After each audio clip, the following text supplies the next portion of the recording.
সাকিবিয়ানরা megastar Shakib খানের দরদ দেখে শাকিব খানের ভক্তরা বেশ আনন্দিত। হ্যাঁ ভিউয়ার্স, মেগাস্টার শাকিব খানের বহুল আলোচিত সিনেমা, প্রথম প্যান ইন্ডিয়ান সিনেমা বলিউড নায়িকা সোনাল চৌহানের সাথে এই দরদ সিনেমাটি দেখে কিন্তু সিনেমা হলে ভক্তরা বেশ শাকিব খানের ভক্তরা অনেক আনন্দিত। তো ভিউয়ার্স, বিস্তারিত আমি আপনাদেরকে বলবো, লাইক দিয়ে সম্পূর্ণ ভিডিওটা দেখতে থাকেন। চ্যানেলে নতুন হলে সাবস্ক্রাইব করবেন। তো চলেন ভিডিওটা শুরু করা যাক। ঢালিউড ভাইজান শাকিব খান অভিনীত আলোচিত সিনেমা দরদ অবশেষে উৎসব 15 নভেম্বর দেশের 84টি প্রেক্ষাগৃহে মুক্তি পেয়েছে। অনন্য মামুন পরিচালিত এ সিনেমা বাংলাদেশ সারা বিশ্বের 22টি দেশে একই সঙ্গে মুক্তি পেয়েছে। দরদ প্যান ইন্ডিয়ার এ সিনেমায় দেশের সুপারস্টারের বিপরীতে অভিনয় করেছেন বলিউড অভিনেত্রী সোনাল চৌহান। দরদ সিনেমা নিয়ে আশাবাদী নির্মাতা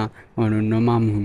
এ নিয়ে তিনি বললেন, খুব ভালো প্রতিক্রিয়া, পরপর শো হাউসফুল হচ্ছে। দরদ সব শো এরই মধ্যে হাউসফুল হয়ে গিয়েছে। আশা করেছি সিনেমাটি নতুন নজির গড়বে। নির্মাতা আরও বলেন, আমার বিশ্বাস দর্শক দরদ দেখলে খারাপ বলতে পারবেন না। প্রায় 5 বছর পর প্রথমবার কোনো উৎসব ছাড়াই শাকিব খানের সিনেমা মুক্তি পাচ্ছে। বিষয়টি নিয়ে তিনি চিন্তিত কিনা এমন প্রশ্নের জবাবে অনন্য মামুন বলেন, শুরুতে একটু চিন্তা ছিল, কিন্তু যেভাবে দর্শক প্রতিক্রিয়া পাচ্ছি তার ফলে এখন আর চিন্তা হচ্ছে না।